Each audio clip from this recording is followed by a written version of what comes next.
What's up guys, Sugar64 here with another episode of Paper Mario The Thousand Year Door. Now in the last episode we just did a couple things after beating Hooktail. I guess there's not really much to talk about what happened last time. It was just a whole lot of stuff. We got the quick change badge, so yeah, we got my favorite badge in the game now. Very, very useful. We also talked to Luigi and started to hear the start of his super amazing story. But anyway, in this episode I'm primarily going to be focusing on doing all the troubles that we currently have access to. Next up, McGoomba, safe delivery. This is McGoomba, blah blah.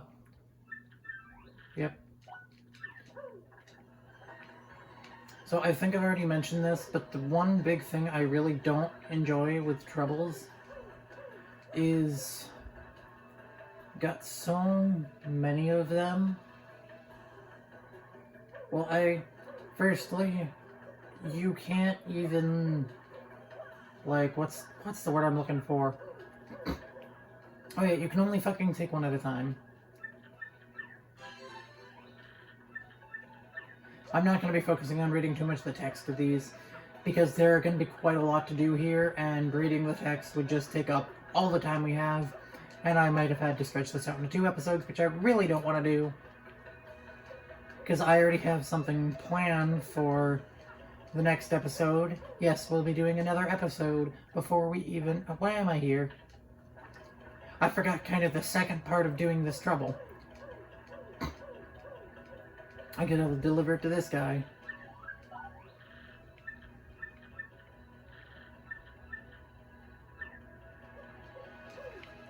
Alright, now with that done, I have to go, talk to McGoomba behind Zusty's house again.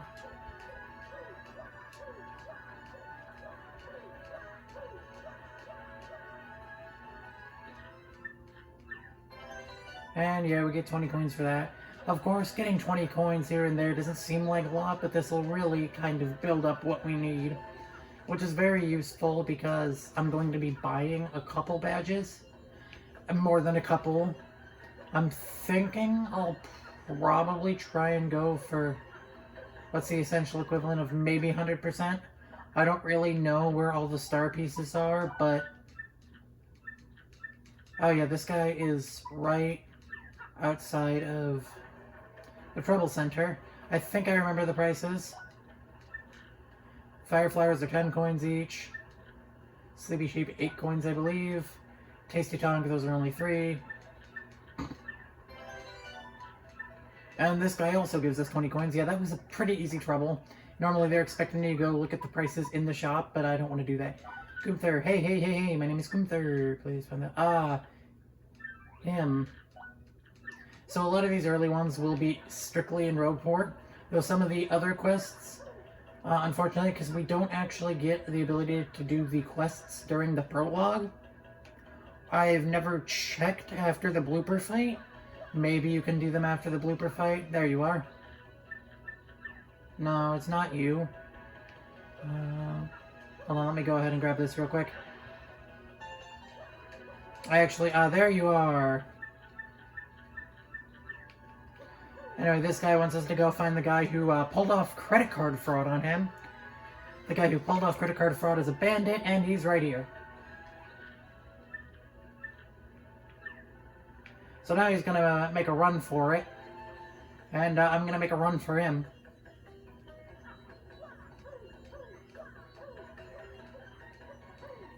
Anyway, yeah, I just remembered that star piece when doing this. Because I actually, just a bit in my free time, decided to start practicing the 100% American, or the 100% US PAL speed run for this game. And because of that, I actually just remembered that there was a star piece there. I don't have too much use for them right now, but I'm still going to be collecting them where I remember them. Mainly because if I do 100% this game, I need to collect every star piece. I believe, yeah, he's just hiding right back here. Anyway, our buddy here gives us our reward of 20 coins. And This Goomba's just going to be tailing this bandit until, he gives him his money back. Maybe if we get enough coins, I might just sign up for the Happy Lucky Lottery. I mean, every day it's a free mushroom at the very least, which I can use for recipes. I do plan on getting all the recipes and all the badges, so do plan on that. Alcemillion, yes. This guy just wants me to fucking hit him in the head with a hammer.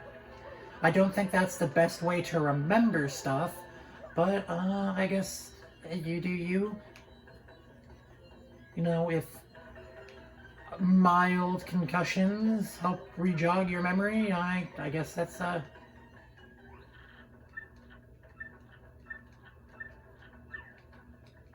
Yep, use B.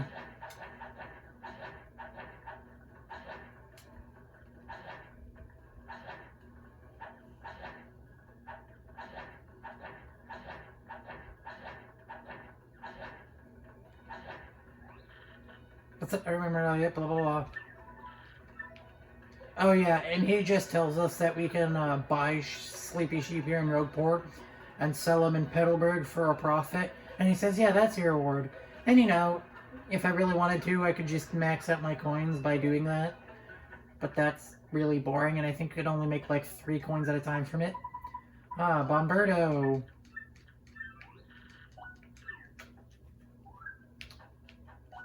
I only have a mushroom and a honey syrup in my inventory. How in the hell did that happen? Did I just use everything else, or did I not bother to collect items, or what? Oh no, I stored a lot of it, didn't I? I stored everything that wasn't a mushroom or honey syrup, besides that one mushroom and honey syrup, because I figured might as well have one of each, just in case. Now Bomberto's this big old bomb. He was just hanging out right in the harbor. He's this guy with the pirate.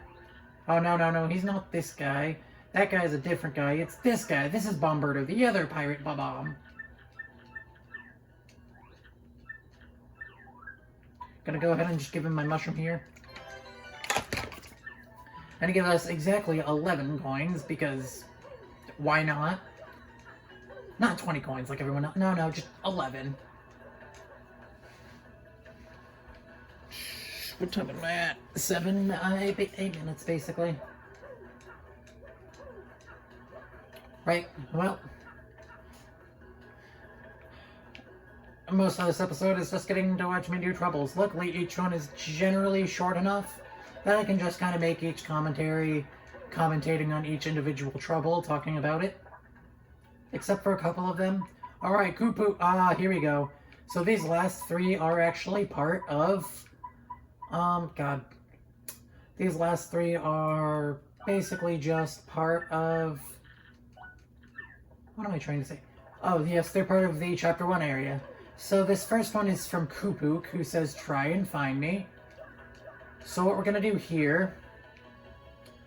What am I doing? I need to go to Hooktail Castle. So Kupuk is actually hiding in Hooktail Castle itself. He's apparently the hide-and-seek world champion, as he so calls himself, and he wants someone to try and find him. Luckily, I already know where he is. Don't ask how. It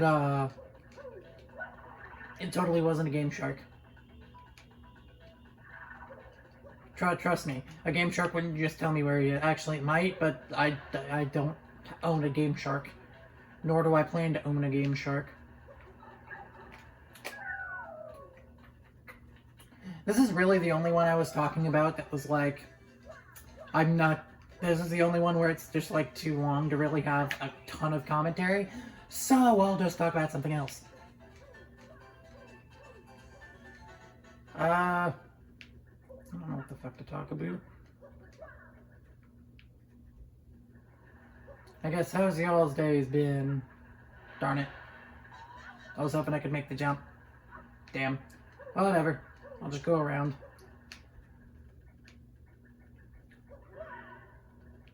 So, like I was saying earlier, I actually started just learning the tricks and whatnot in the basic route that the 100% speedrun uses.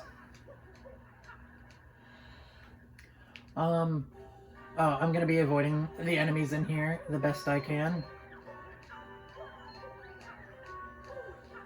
Somehow I managed to dodge all 3 of those.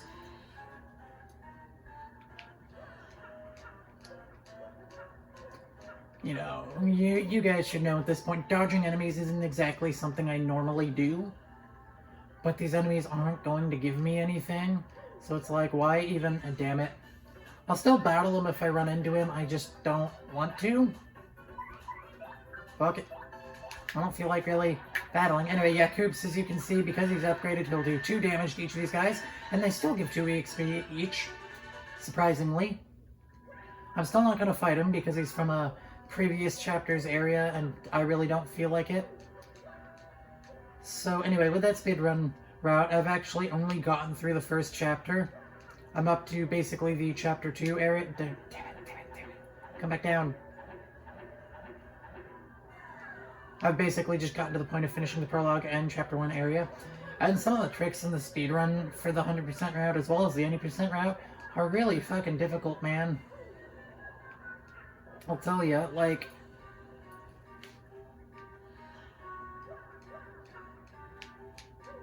Actually, hold up. I'm just gonna go ahead and do this since Mario is not at full HP or FP. But yeah, some of the tricks there are difficult. Like right in the prologue, I need to manage to do fucking blooper skip, which is really fucking difficult. If you don't know what blooper skip is, it's basically, well, I mean, as the name implies, it's a skip to fight the boss of the prologue, Blooper. And basically, it just uses 2 frame-perfect jumps. Oh yeah, you can see Koopook right down here. But the entire gist of it is that you use 2 frame-perfect jumps. Yeah, Koopook's here. Blah, blah, blah. Talking. We get that as a reward. This card is just a card that lets us play the plane game in, the fuck you call it? Oh, what am I doing? So I'm actually going to go ahead and go through here because we, chose to avoid... If you remember right, we actually chose to avoid that, I think it was a Last Stand P badge. So I'm actually just going to climb up a bit more so I can grab that.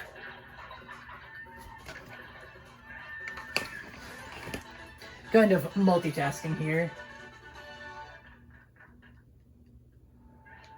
So yeah, anyway. If you remember right, or what was I talking about before that? Oh yes. So it's literally, Blooper Skip uses what's called the Hazard Respawn glitch, which is basically just a glitch that relies on the fact that Mario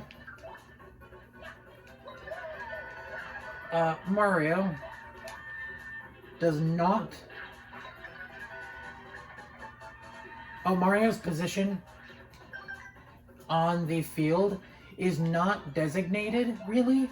I don't know if that's the right word, but basically, in order for the game to actually say that Mario is...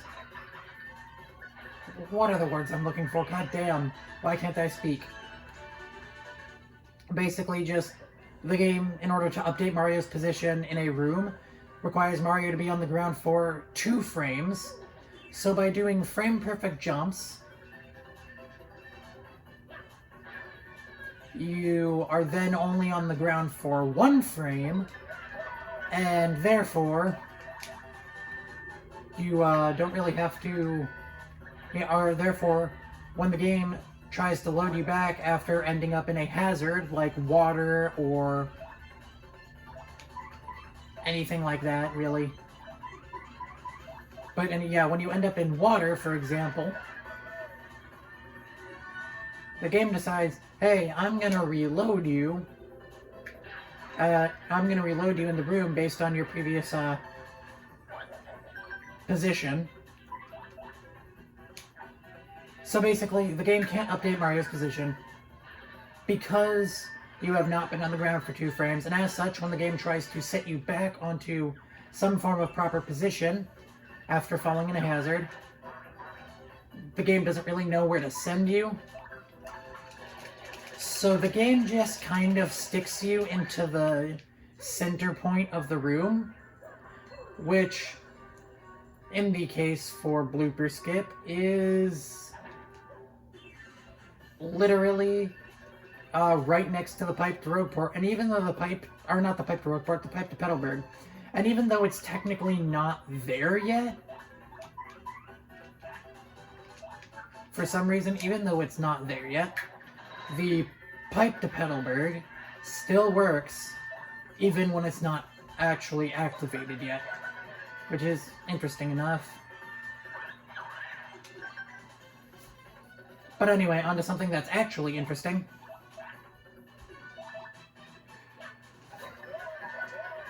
Yeah, a lot of Chapter 1 basically stays the same, except for a couple differences here and there.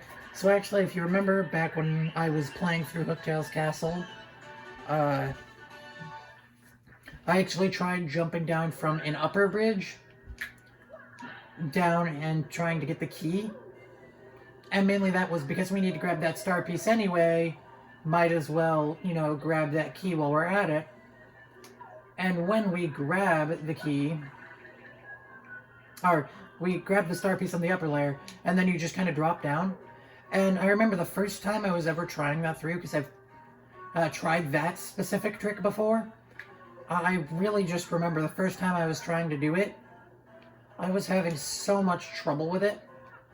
And for some reason, going through it this time, I found it extremely easy. Like, I was literally able to do it first try this time, and I have no idea why. Doesn't change how long it took me to do fucking Hazard. Okay. I just jumped on the enemy from above. Fuck it. We're probably gonna level up before hitting Chapter 2 anyway, so...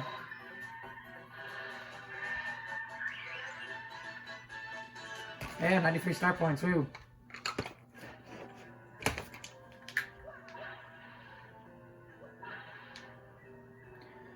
God, what was I talking about? Okay, yeah, so it's just a trick. It's called the Stair Flip Skip, I believe.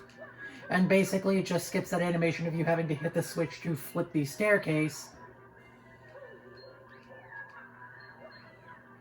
in this first area, in that first area where you have to normally flip the staircase to go up and get the key. By dropping down and grabbing the key, it avoids you ever having to see that really long cutscene of the staircase flipping.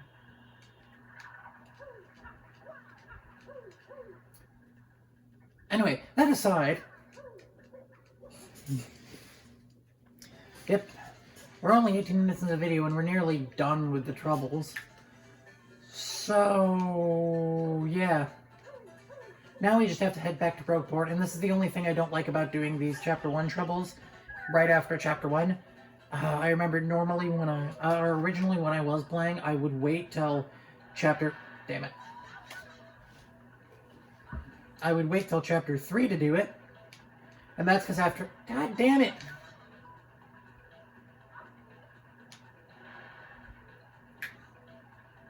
Anyway, what was I saying?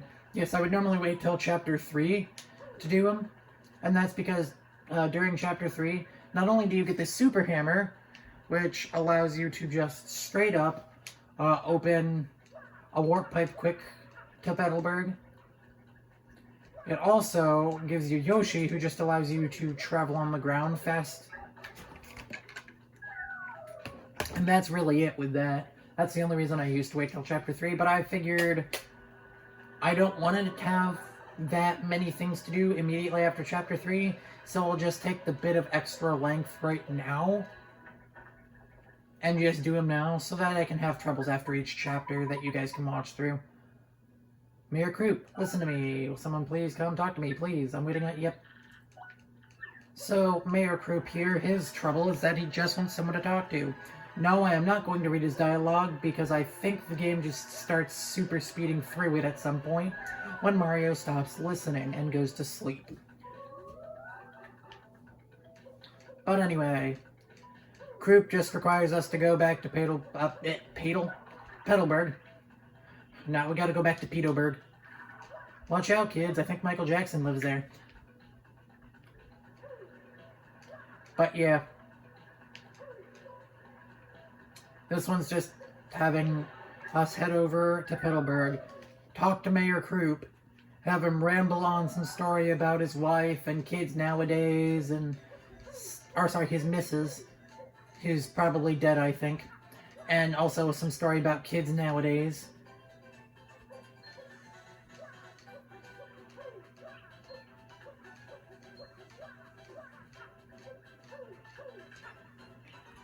Mayor Croup is just kind of like generic grandpa character.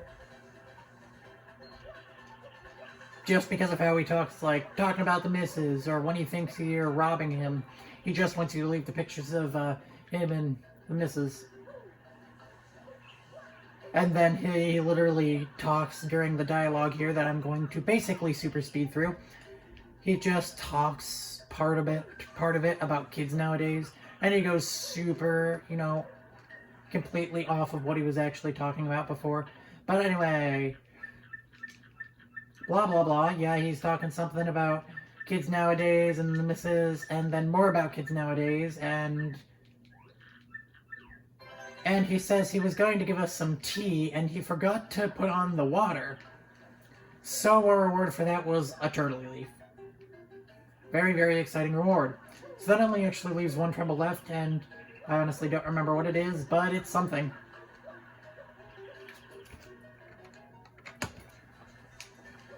Alright, at least it really doesn't take us that long to head across Petal Meadows, because we can easily skip every enemy because it's large enough to just go right around them.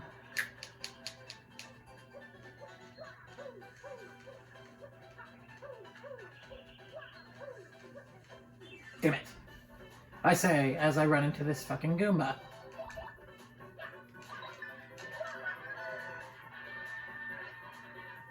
Somehow Goombas are still giving us one whole experience point, which confuses me, but okay. I thought at this point Goombas would just stop giving us experience. Can I just talk about how much I like Petal Meadows music? It just kind of takes the basic Mario, you know, like 1-1 Mario feeling music, and just makes it sound even more cheerful somehow. I think this game's got some killer music, let's be very fair.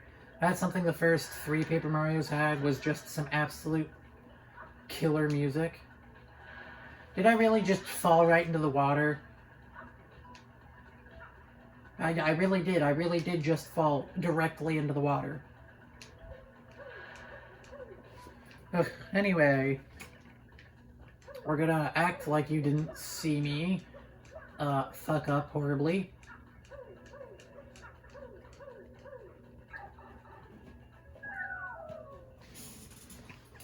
$23. Alright, so actually we're getting decently close to the end of the video. We really just have this, like, one treble left. And that's about it, really. I may kind of explain what we're going to do in the next episode then, because... plenty.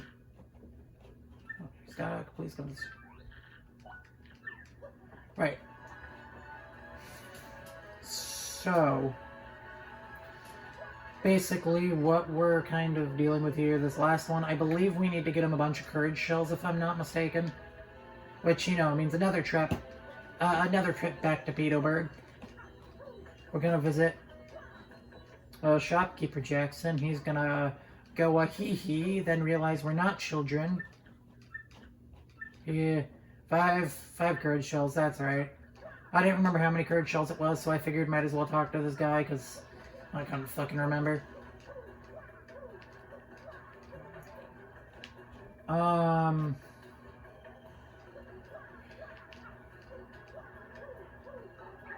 When it comes down to it,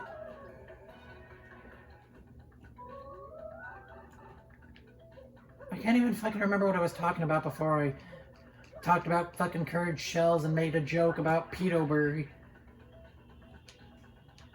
You know, Shopkeeper Jackson's gonna go like, hee, and then realize I'm not a fucking 8-year-old.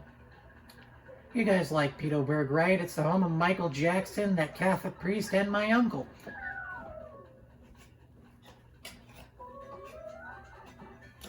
I'm just kidding. No, I'm not. Anyway.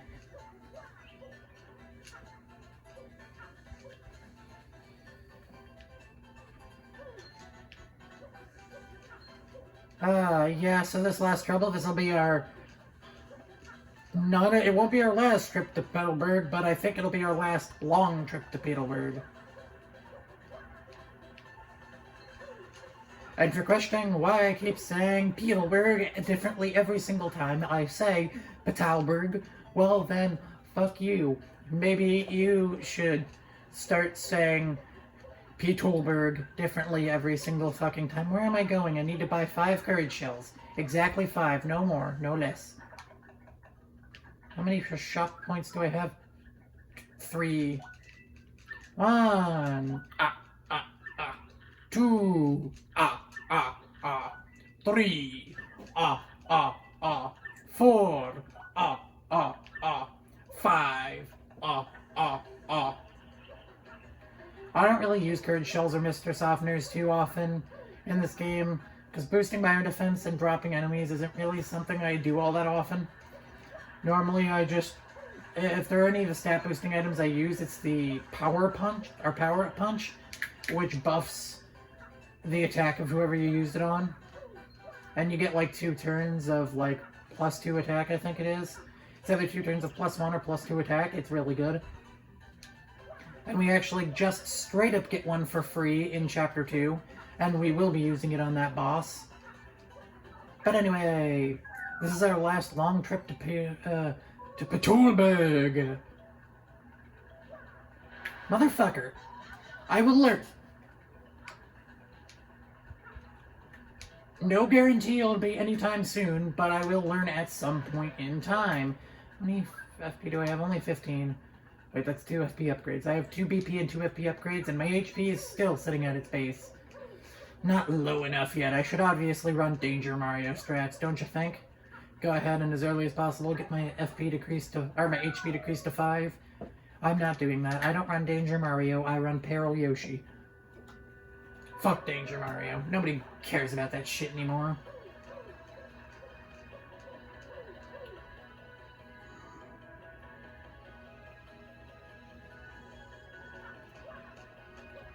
Anyway.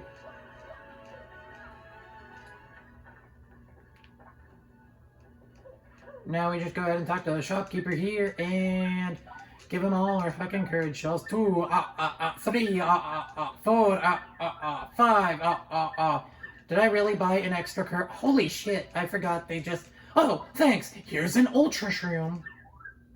Yeah, take that. Actually, you know what? Just store the other courage shell too. I'm gonna need it. Fuck. Buy another fucking mushroom. Oh, we got a free mushroom out of that.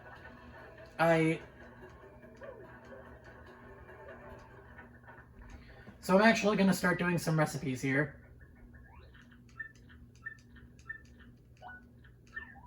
Just cook a fucking mushroom zest. So in the game there are these recipes that exist, and basically in order to get the actual technical 100%, we need to get all of the recipes in the game. Alright, so this is one of them. This is called Shroom Fry. I'm gonna go ahead and cook up this turtley leaf real quick too.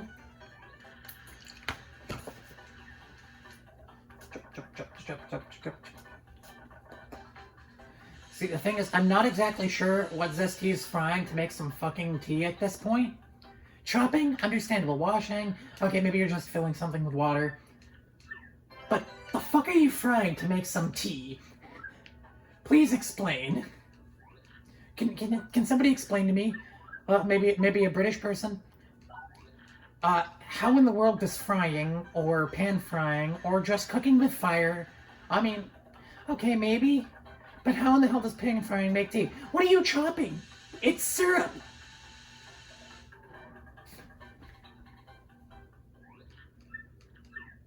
And this gives us fresh juice, which just is basically just a honey syrup, but also cures poison. Past that, here we also have the Zesty, which replenishes 7 FP, very important. No, you're not. Alright, what do you got? Slow go, timing, tutor, attack, effects G, and an Ultra Shroom. I don't use either of these badges, so the only time I've ever seen anybody use Slow Go is when they're specifically just deciding to do a danger not a danger, fucking paralyzed Mario, I think it's called. It's something like that. It's something like paralyzed Mario or disabled Mario, I think it might have been. Where the entire point of it is you equip the Hammerman and Jumpman badges, which both, the Jumpman badge boosts your jump attack by 1, and the Hammerman badge boosts your hammer badge by 1.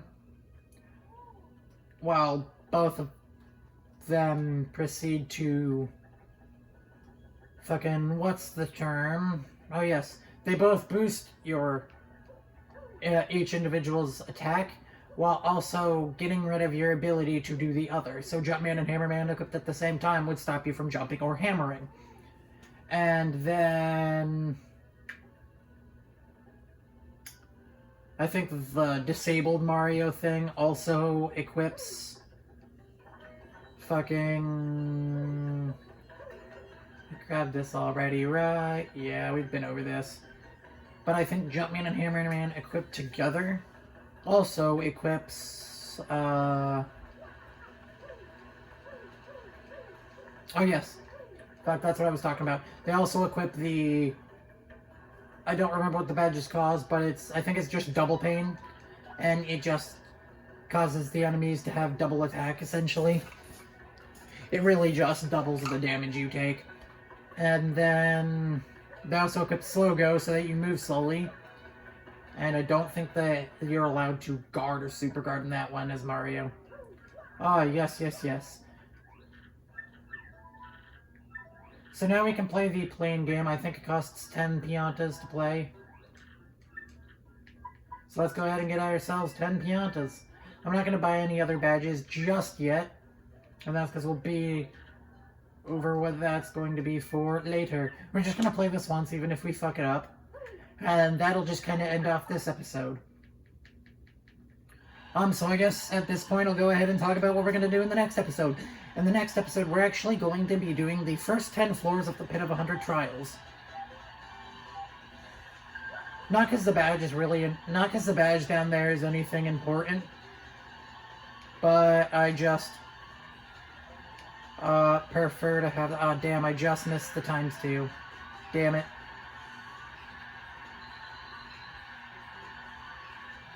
Huh. Maybe I'll play once more.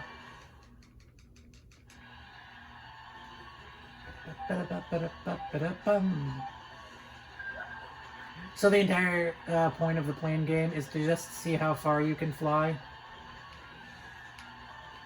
And let me tell you, controlling this plane, it's about as easy as controlling the fucking wing cap in Mario 64. And by that I mean it's really not. Whatever, we'll go ahead and take that. You don't get a whole lot from actually doing these besides just more Piantas. And it comes as more Piantas skill-wise rather than luck-wise. That is the slot machine. But with that, this little boo girl is going to take our tokens and store them. Yeah, you only really get the tokens when you're in the Pianta Parlor. The Pianta Parlor does have games based on each of the other paper abilities you get. You just don't get access to the way to play them yet. But that aside, that is actually going to be it for this video, guys. So I will see you all in the next episode when we take on the first 10 floors of the Pit of 100 Trials. Until then, bye-bye.